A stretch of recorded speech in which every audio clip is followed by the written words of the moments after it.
और महिलाओं की सुरक्षा को लेकर बड़े बड़े वादे किए थे। क्या वो वादे हकीकत में बदले? क्या सड़क सुरक्षा और विकास को लेकर जो सपने यूपी की आवाम ने देखे थे वो पूरे हुए? इन तमाम मसलों पर हमारे संवाददाता अरविंद चतुर्वेदी ने यूपी के डिप्टी सीएम दिनेश शर्मा से खास बातचीत की। जा रही है, ऐसे में बहुत सारे जनता से वायदे किए गए थे। कौन कौन से वादे वो पूरे करने में सफल हुई है, आज हम बात करने के लिए दिनेश शर्मा जी के साथ हैं। दिनेश जी के बारे में मैं आपको बता दूं कि बेहद सरल, बेहद मृदुभाषी, लेकिन काम करके दिखाने की क्षमता रखने वाले, नकल को पूरी तरीके से समाप्त करने का अगर हम सौभाग्य कहें, बीड़ा उठाने वाला कहें, तो वो दिनेश शर्मा हो सकते हैं। और भी अगर जो भी जिम्मेदारी इनको दी गई है, उन्होंने बखूबी उसको निभाने का काम किया। दिनेश जी, इंडिया न्यूज में आपका बहुत स्वागत है। 3 साल अब आप लोग पूरे करने जा रहे हैं दिनेश जी। बहुत सारे वायदे, बहुत सारी चीजें। मैं अभी पहले के 100 दिन के कामकाज देख रहा था, उसके बाद अब जब आप 3 साल में आ गए हैं तो और भी बहुत सारे नए आंकड़े आ गए हैं। पहले तो हम आपकी शिक्षा को लेके बात करते हैं कि शिक्षा को लेके आपने एक बड़ा काम किया। नकल को रोकने में आप कितना सफल हुए, कौन कौन सी चुनौतियां आई, कौन कौन सी कठिनाइयां हैं, पहले तो हम इस पे चर्चा करते हैं, उसके बाद फिर बिजली, सड़क, पानी, कानून व्यवस्था बात करेंगे। देखिए, माध्यमिक शिक्षा एक ऐसा विभाग रहा है जी, जिसमें 56 लाख से अधिक विद्यार्थी बैठे थे परीक्षा में। एक चुनौती थी एक प्रकार से कि दुनिया का सबसे बड़ा माध्यमिक शिक्षा का बोर्ड हो जी, और उसमें परीक्षा निर्विघ्न संपन्न हो। इस चुनौती को स्वीकार करने के लिए सबसे बड़ी व्यवस्था ये की गई जी, कि परीक्षाएं 2.5 महीने होती थी, 2-2 महीने होती थी। सबसे पहले परीक्षा को 12 दिन और 15 दिन में संपादित करने की कोशिश की गई, सफल हुए उसमें। और पाठ्यक्रम आजादी के बाद से बदला ही नहीं था। एक शहर में अगर एक किताब चलती थी तो उसी का राइटर दूसरा राइटर दूसरे शहर में मिलता था। पाठ्यक्रमों की कोई समानता नहीं थी।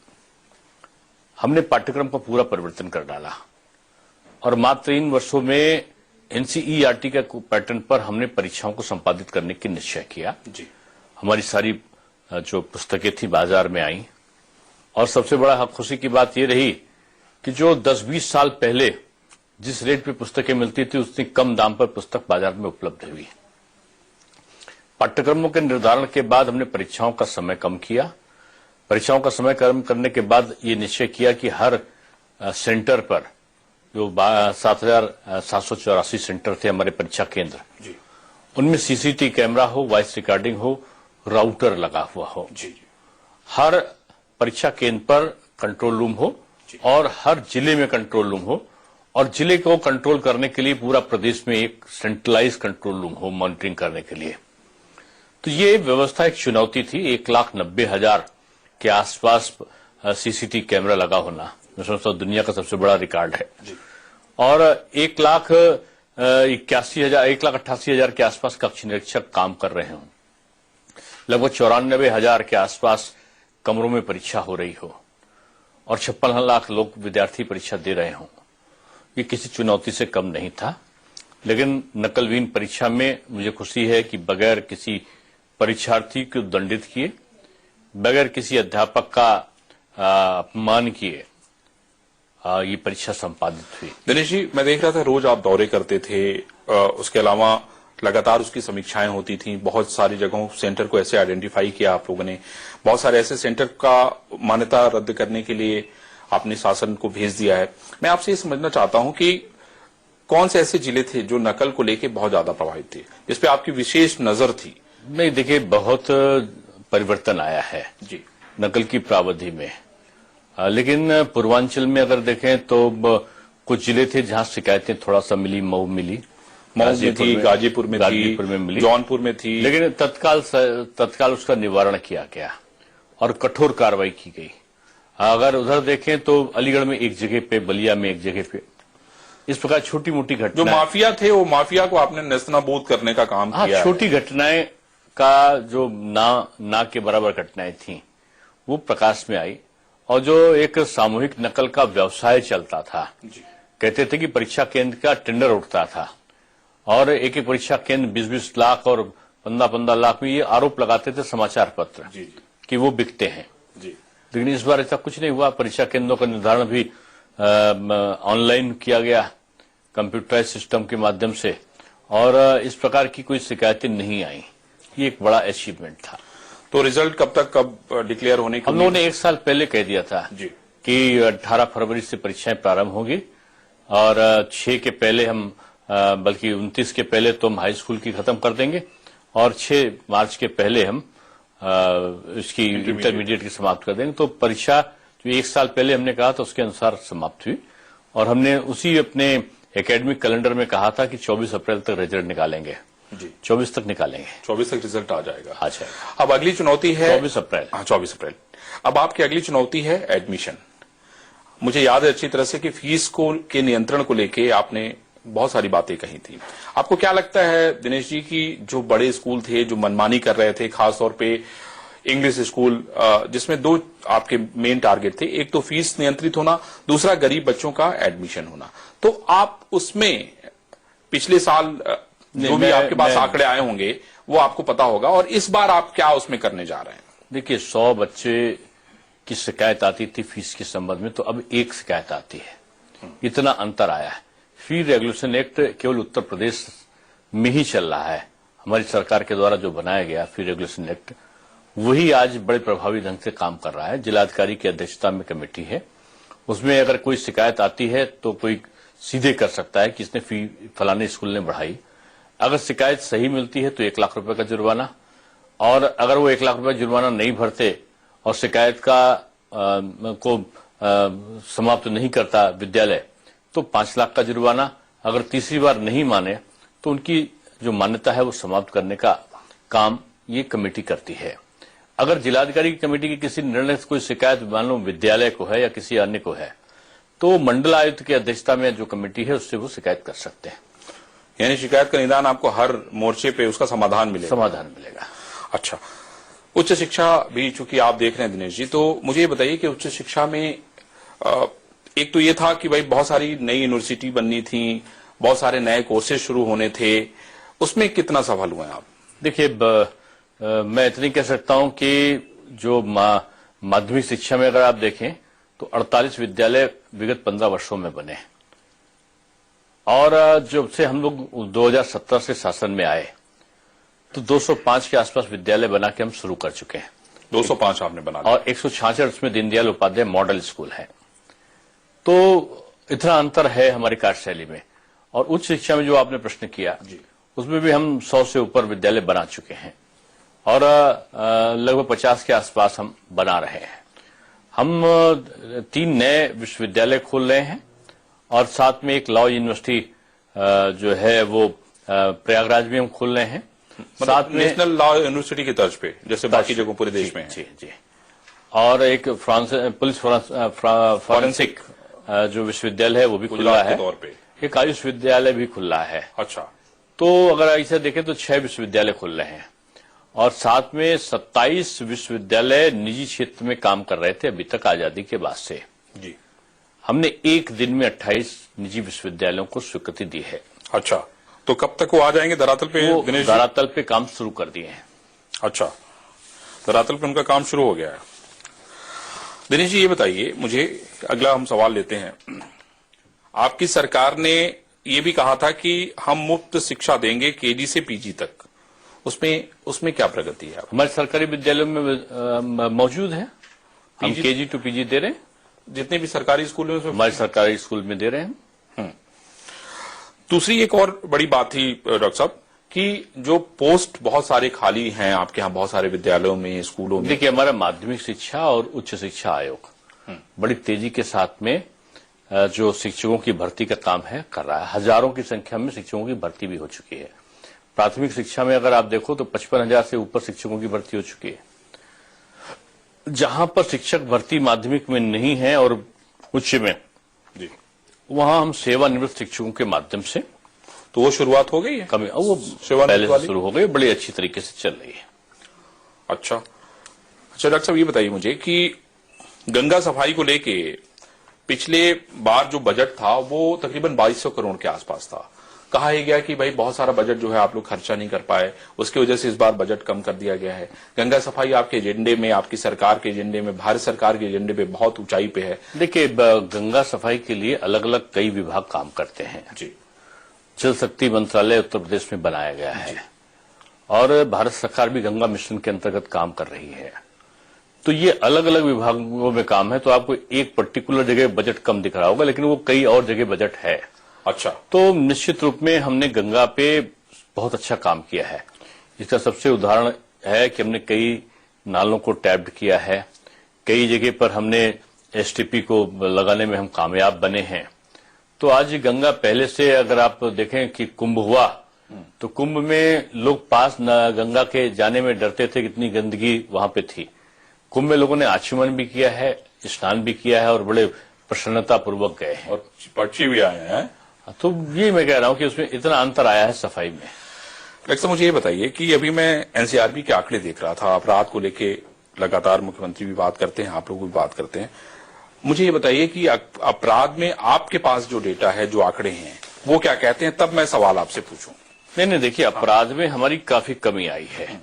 और अगर आप देखें कि अपराध में जैसे कि आप चाहे जिस चीज में देखें, महिलाओं पे जो अपराध है वो उसमें उत्तर प्रदेश सबसे हाईएस्ट रैंक पे है। नहीं, ये गलत है। आप बताइए। हमने हर जगह पे जो हमारे, चाहे वो महिलाओं के बारे में अगर आप कह रहे हैं जी, तो पॉक्सो एक्ट के अंतर्गत हमने 2 लोगों को मृत्युदंड, 67 को आजीवन कारावास, 420 को अन्य प्रकार की सजाएं की हैं।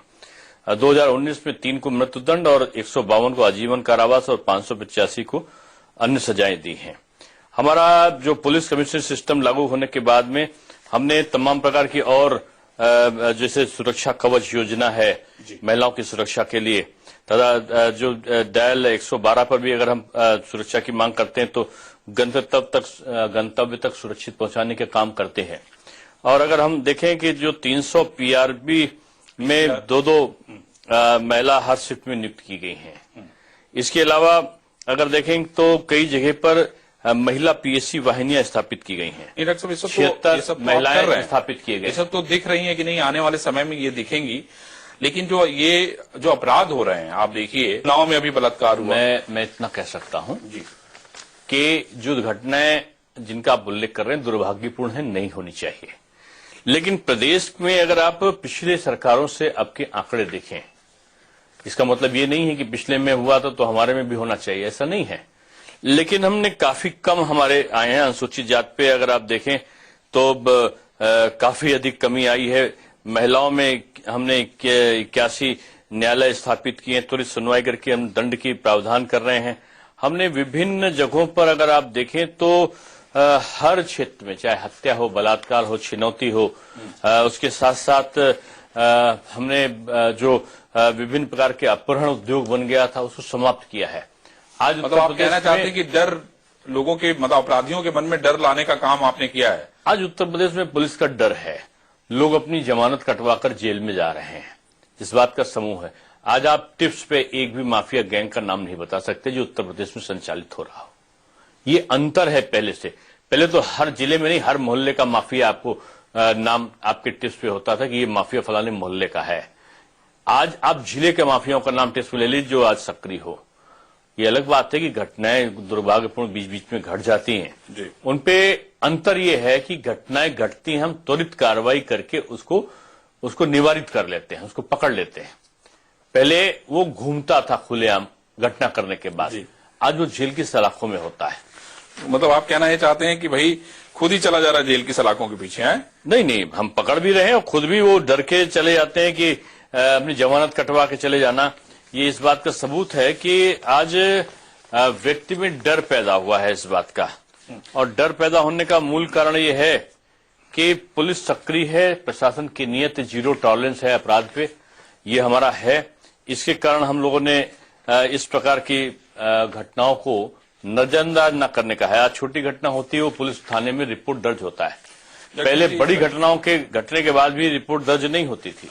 आप मुझे ये बताइए कि आप यहीं पैदा हुए हैं, यहीं पले, यहीं बढ़े, ये जो एनआरसी को लेके जो लगातार धरना चल रहा है, सीए को लेके जो लगातार धरना चल रहा है, मैं समझता हूँ कि बहुत सारे लोग होंगे जो आपको जानते होंगे, बहुत सारे लोग आपको मिलने वाले होंगे, क्यों नहीं खत्म हो पा रहा है वो धरना घंटाघर का? नहीं, देखिए, अगर एक निर्विवाद रूप में कोई चीज चलती है तो उसका उपाय होता है। जब किसी का पॉलिटिकल मोटिवेशन होता है, वो तो आम लोग हैं, उनका क्या? और राज्य में आम लोगों के पीछे जो राजनीतिक शक्तियां संचालित हो रही हैं, तो आप लोग बेनकाब कर रहे हैं उनको करिए। और वो बेनकाब स्वयं से हो रही हैं, स्वयं से बेनकाब उनके बीच में हो रही हैं। और मैं समझता हूं कि इस प्रकार के धरने जल्दी समाप्त होंगे, क्योंकि धरना देने वाले जान गए हैं कि उनको कौन लोग भड़का रहे हैं। आज धरने में अगर आप देखें तो गिनती के लोग इसलिए आ रहे हैं कि अधिकांश, उनको करिए। और वो बेनकाब स्वयं से हो रही हैं, स्वयं से बेनकाब उनके बीच में हो रही हैं। और मैं समझता हूं कि इस प्रकार के धरने जल्दी समाप्त होंगे, क्योंकि धरना देने वाले जान गए हैं कि उनको कौन लोग भड़का रहे हैं। आज धरने में अगर आप देखें तो गिनती के लोग इसलिए आ रहे हैं कि अधिकांश लोगों को यह पता चल चुका कि राजनीतिक उद्देश्यों की पूर्ति के लिए उनका प्रयोग किया जा रहा है। सरकार सबसे वार्ता के लिए तत्पर है। कोई अगर बात करता है तो सरकार उसका स्वागत करती है। डॉक्टर साहब, बिजली, सड़क और पानी, ये तीन सबसे बड़े मुद्दे थे जिसको लेके सरकार ने बहुत सारी योजनाएं चलाई थी। अभी स्मार्ट मीटर की बात हो रही थी, उसमें लगातार शिकायतें थी। अभी इतना बड़ा घोटाला जो पीएफ का घोटाला हो गया, उसमें बहुत सारे लोगों पे कार्रवाई हुई। लेकिन बड़ा प्रश्न ये उठता है कि जो आदमी पीड़ित है उसको न्याय मिलने में तो बहुत समय लग जाए। आप जैसे पीएफ घोटाला की बात कर रहे हैं जी, ये बीजेपी सरकार के समय का नहीं है। बीजेपी सरकार में इसको उजागर किया गया है, ये पहली सरकारों का किया हुआ क्रियाक्रम है। अब इस प्रकार का कोई चीज आती है तो सरकार तुरंत कार्रवाई कर देती है, सरकार उसको टालती नहीं है। इस सरकार की विशेषता है। अच्छा डॉक्टर साहब, कुछ राजनीति की बात कर लेते हैं। आपकी राजनीति में सब कुछ ठीक ठाक चल रहा है? सब सारे लोग सब एक हैं, सब बेहतर है? उत्तर प्रदेश सरकार में अगर कहूं तो बहुत दिनों के बाद, मैं ही नहीं कह रहा हूं, अभी तो सर्वेक्षण भी आया है कि योगी आदित्यनाथ जी भारतवर्ष के सर्वोत्तम अच्छा काम करने वाले मुख्यमंत्री हैं। और ये आपके यहाँ विधायक धरने पे बैठ जा रहा है, उसकी बात सुनी नहीं जा रही है। आप खुद ही कितनी बार मनाने चले गए। एक दिन अगर 5 मिनट की बात हुई तो दूसरे दिन उसने आधे घंटे सरकार के पक्ष में भाषण दिया, उसका भी जिक्र आना चाहिए। डॉक्टर साहब, उसका जिक्र तो आई है। मैं आपसे यही समझना चाहता हूं कि आखिर ये नाराजगी, सरकार के खिलाफ धरने पे कोई नहीं बैठा, पहली चीज है। और अगर कोई अपनी बात को रखना चाहता है, इतनी बड़ी संख्या में भारतीय जनता पार्टी के विधायक जीत कर आए, हमारे विधायक बहुत अच्छे हैं। अगर कोई अपनी बात कहना चाहता है तो इसको नाराजगी नहीं मानना चाहिए। सरकार के साथ सब भी थे और पुरजोर तरीके से सरकार का समर्थन भी करते हैं। अभी आप लोग गांव के चुनाव में जा रहे हैं, पंचायत के चुनाव में जा रहे हैं, उसके अलावा 2022 में सबसे बड़ी चुनौती है। आपको क्या लगता है कि जो आने वाला समय होगा, बहुत सारी चुनौतियां हैं आपके सामने, सब बेहतर रहेगा? जितने नंबर्स थे उतने देखिए, नंबर सरकार के प्रति लोगों का विश्वास बढ़ा है। और इसका सबूत सबसे बड़ा क्या है कि अगर आप देखें तो 2014 में से ही अगर हम तुलना कर रहे हैं जी, कि उत्तर प्रदेश में बैंक की शाखाएं 16,264 थी। आज अगर आप 2019 में देखें तो ये शाखाएं बढ़कर 18,869 बैंक भी तो उसमें आ जा रहा है। मैं इसी में बता रहा हूं कि बैंक खाते जो 8 करोड़ 62 लाख थे 2014 में, वो बैंक खाते बढ़कर 16 करोड़ और 36 लाख के आसपास हो गए। हमारी प्रति व्यक्ति जो आय है, वो आय जो 2014 में 42,267 रुपए थी, वो 2019 में बढ़कर 64,330 रुपए हो गई। हमारी प्रति व्यक्ति आय बढ़ी, बैंक की शाखाएं बढ़ी, बैंक के खाते बढ़े। ये इस बात का प्रतीक है कि आर्थिक रूप में सबलता उत्तर प्रदेश में आई है। 28% के आसपास निर्यात हमारा बढ़ा है। तो ये एक आर्थिक विश्लेषण है जो ये दर्शाता है कि उत्तर प्रदेश में हमें उन्नति की ओर जा रहे हैं। 89,000 करोड़ के आसपास हमने गन्ना किसानों का बकाया का मैं देख रहा था कि आपने गन्ना किसानों पे आप नंबर 1, चीनी में आप नंबर 1, उत्पादन नंबर 1, आवास शहरी विकास में नंबर 1, उज्ज्वला में आप नंबर 1। तो मैं वही आज विज्ञापन देख रहा था, मैं आने से पहले मैंने इसको पढ़ा कि मैंने कहा कि कहाँ नंबर 1 है और कहाँ नंबर 2 है। नहीं, जहां भी नंबर 2 है, नंबर 1 के लिए हम काम कर रहे हैं। पहले होता तो उत्तर प्रदेश को कहते थे पिछड़ा प्रदेश, और नीचे से हम लोग उसके आंकड़े देखते थे कौन से नंबर पे है। आज पूरे भारतवर्ष में हम पहले, चाहे केंद्र की योजनाएं रही हो, चाहे हमारी इंडिविजुअल कोई योजना रही हो, आज हम ऊपर से नंबरों में आ रहे हैं। ये परिवर्तन है 3 साल में उत्तर प्रदेश सरकार का कि हमने जिस बेहतरी के साथ में काम किया है। हर क्षेत्र में गांव-गांव हमने उज्ज्वला योजना के माध्यम से गैस के सिलेंडर पहुंचाने का काम किया, बिजली का कनेक्शन का काम किया है।